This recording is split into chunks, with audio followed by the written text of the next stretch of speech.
नवीन वर्ष गुरुवारी सुरू होतंय. हे फक्त योगायोग नाही भक्तांनो, हे स्वामींचं संकेत आहे.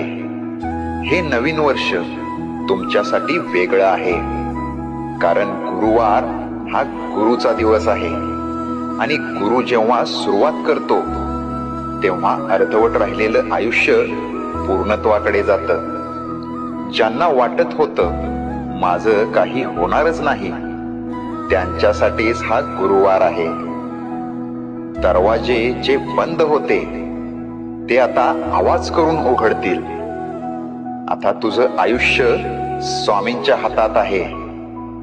फक्त एक गोष्ट कर, मन साफ ठेव आणि श्रद्धा घट्ट ठेव, कारण नवीन वर्ष गुरुवारी सुरू होतंय आणि गुरुवार कधी रिकामा जात नाही.